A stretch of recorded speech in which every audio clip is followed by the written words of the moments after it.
Hi എല്ലാവർക്കും നമ്മുടെ പുതിയ വീഡിയോയിലേക്ക് സ്വാഗതം. ഇന്ന് നമുക്കൊരു ഗുരുവായൂർ യാത്രയാണ് കേട്ടോ അതിൽ. അപ്പോൾ സ്കിപ്പ് ചെയ്യാതെ കാണാം. കുഞ്ഞു കുഞ്ഞു രസമുള്ള കാഴ്ചകളൊക്കെ അതിൽ ഉൾപ്പെടുത്തിയിട്ടുണ്ട് കേട്ടോ.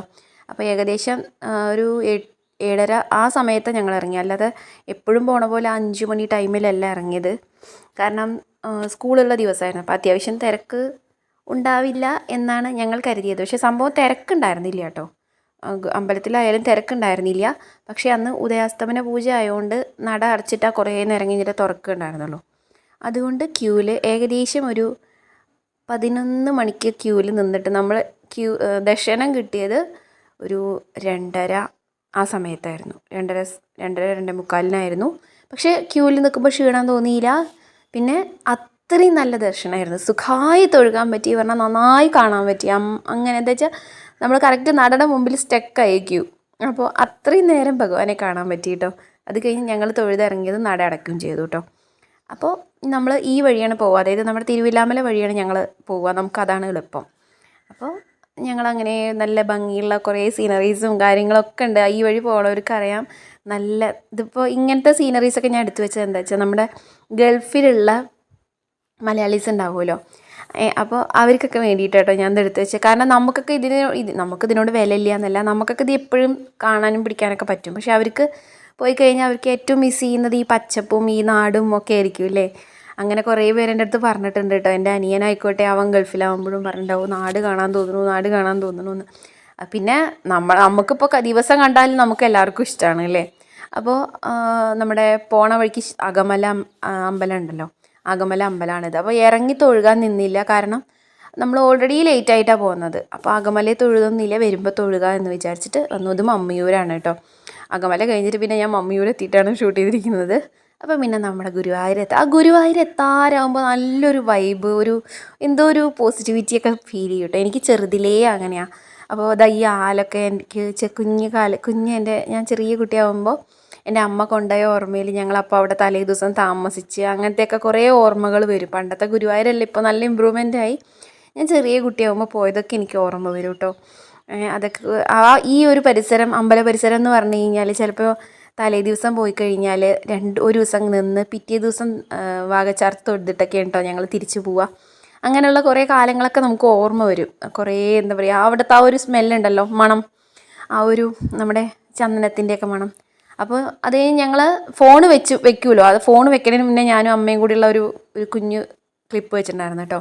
അത് കഴിഞ്ഞ് ഫോൺ അവിടെ വെച്ച് കഴിഞ്ഞാൽ പിന്നെ നമുക്ക് ഷൂട്ട് ചെയ്യാനും പിടിക്കാനും പറ്റില്ല. ഇതൊക്കെ നമ്മൾ ദർശനം കഴിഞ്ഞ് ഫുഡൊന്നും കിട്ടിയില്ല. അമ്പലത്തിലെ ഫുഡൊക്കെ കഴിഞ്ഞിട്ടുണ്ടായിരുന്നു. ഞങ്ങൾ പുറത്തുനിന്ന് തന്നെ ചോറ് കഴിച്ച് അപ്പോൾ നേരെ നമ്മുടെ കോട്ടയിലേക്ക് പോയി, ആനക്കോട്ടയിലേക്ക് പോയി കേട്ടോ.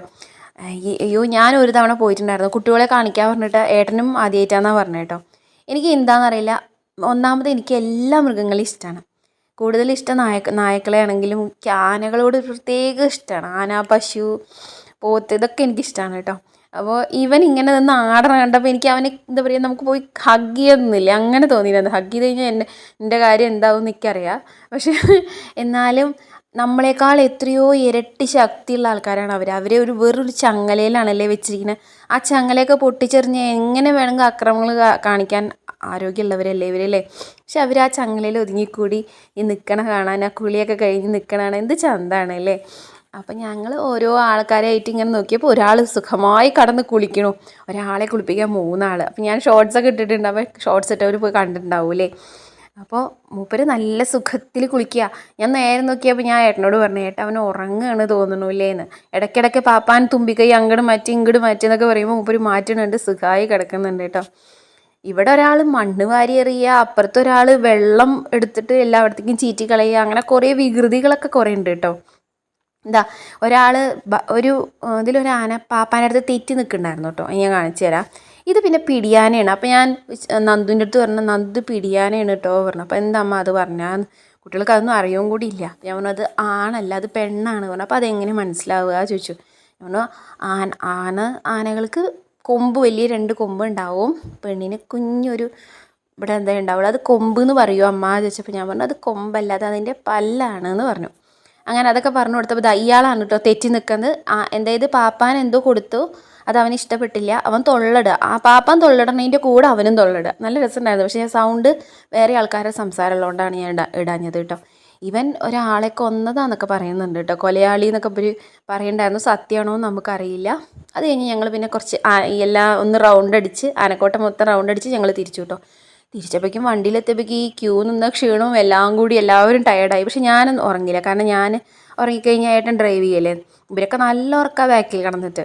അപ്പോൾ ഞാൻ ഉറങ്ങിയില്ല. നമ്മൾ ഏട്ടൻ ഡ്രൈവിങ്ങിൽ കോൺസെൻട്രേറ്റ് ചെയ്യണ്ടേ. അപ്പോൾ പിന്നെ ഇറങ്ങണ സമയത്ത് ഞങ്ങൾ അകമലയിൽ ഇറങ്ങി കേട്ടോ. പോകുമ്പോഴേ ഇറങ്ങി തൊഴുകാൻ പറ്റിയില്ല. സാധാരണ അകമല ഇറങ്ങി തൊഴുകയാണ് പതിവ്. അപ്പോൾ ഇറങ്ങി നന്നായി തൊഴുത് അവിടെ പോയി കഴിഞ്ഞാൽ ശരിക്കും ശബരിമല പോയ പോലെയാണെന്ന് ഏട്ടൻ പറയും കേട്ടോ. നമുക്ക് പിന്നെ ശബരിമല പോകാത്ത കാരണം അറിയില്ല. കണ്ടോ അവിടെ കുറേ മാലകളൊക്കെ തൂങ്ങണുണ്ടോ. ഈ ശബരിമലയ്ക്ക് പോയി തിരിച്ചു വരുമ്പോൾ സ്വാമിമാർ മാല അവിടെ ഊരി വെക്കത്രേ. അവിടെ ഊരി വെച്ചിട്ടാണ് വീട്ടിലേക്ക് തിരിച്ചു വരിക, അങ്ങനെയൊക്കെ പറയാറുണ്ട് കേട്ടോ. അപ്പോൾ പിന്നെ നോക്കുമ്പോൾ കുറച്ച് നമ്മുടെ ചേലക്കര കഴിഞ്ഞപ്പോഴേക്കൊക്കെ ഏകദേശം നല്ല ഇരുട്ടായി. ഇരുട്ടിങ്ങനെ വരാൻ തുടങ്ങി കേട്ടോ. ഞങ്ങളൊരു 6:45 7 മണിയാകുമ്പോഴാണ് വീടെത്തിയത്. നല്ല ക്ഷീണിച്ച് പറഞ്ഞു കഴിഞ്ഞാൽ ക്യൂവിൽ നിന്ന് കാലൊക്കെ കടയുണ്ടായിരുന്നു. ഇരിക്കാൻ അങ്ങനെ നമുക്ക് ക്ഷീണം പറഞ്ഞു കഴിഞ്ഞാൽ അങ്ങനെ വയ്യായികകളല്ല. ആ ഒരു എവിടെയെങ്കിലും ഇത്തിരി നേരം ഒന്ന് ഇരിക്കണം എന്നുള്ള തോന്നൽ പോലെ ഉണ്ടായിരുന്നു. കണ്ണിങ്ങനെ അടഞ്ഞു പോയിട്ടുണ്ടായിരുന്നു കേട്ടോ. പക്ഷേ എന്തായാലും പറ്റില്ലല്ലോ, നമുക്ക് വന്ന ഫുഡ് ഉണ്ടാക്കണം, ലൈവ് ഇടണം, അങ്ങനെയുള്ള കാര്യങ്ങളൊക്കെ പക്കയാക്കണമല്ലോ. അപ്പോൾ നമ്മുടെ പാലെത്തി. നമ്മുടെ ലക്കിടിയിലെത്താൻ ഞങ്ങളുടെ വീട് എത്തണോ എന്നതിൻ്റെ അടയാളമാണ് നമ്മുടെ ഈ പാലം കേട്ടോ. നമ്മുടെ ഈ പാലം കഴിഞ്ഞാൽ നമ്മുടെ വീട്. ഡോറഡേയിൽ പറയണ പോലെ പാലം. അപ്പോൾ ഉണ്ട് കുറച്ച് ആൾ പോലെ ഇത് പാസ് ചെയ്ത് പോയിട്ടുണ്ടാവും. അതെൻ്റെ സ്റ്റുഡൻസ്, അവർ ചായ ഇന്ന് ട്യൂഷൻ ഇല്ലല്ലോ, ചായ കുടിക്കാൻ പോയതാണ്. അപ്പോൾ അവരുടെ കുറച്ചും കൂടി ക്ലിയർ ആയിട്ടുള്ള ക്ലിപ്പ് ഉണ്ടായിരുന്നു, ഞാനത് വെച്ചില്ല, കാരണം ഇനി അവർക്ക് വിഷമാവണ്ട. അപ്പോൾ അങ്ങനെ ഞങ്ങൾ തിരിച്ചു. അങ്ങനെ ഈ ഒരു ഗുരുവായൂർ യാത്ര നമുക്ക് ധന്യമായി പറയില്ലേ. അമ്പലത്തിലൊക്കെ പോയി വരുമ്പോൾ മനസ്സിനൊക്കെ ഒരു കുളിർമ, എന്തോ ഒരു പ്രതീക്ഷ ഒക്കെയാണ് അല്ലേ. നാളെ നല്ലൊരു എന്തെങ്കിലും ഭഗവാൻ നമുക്ക് വേണ്ടി കരുതി വെച്ചിട്ടുണ്ടാവും എന്നുള്ള ശുഭപ്രതീക്ഷയോടെ ഞങ്ങൾ വന്നു കേട്ടോ. അപ്പോൾ ഈ വീഡിയോ ഇഷ്ടപ്പെട്ട് കഴിഞ്ഞാൽ ലൈക്ക് ചെയ്യുക, ഷെയർ ചെയ്യുക, സബ്സ്ക്രൈബ് ചെയ്യുക.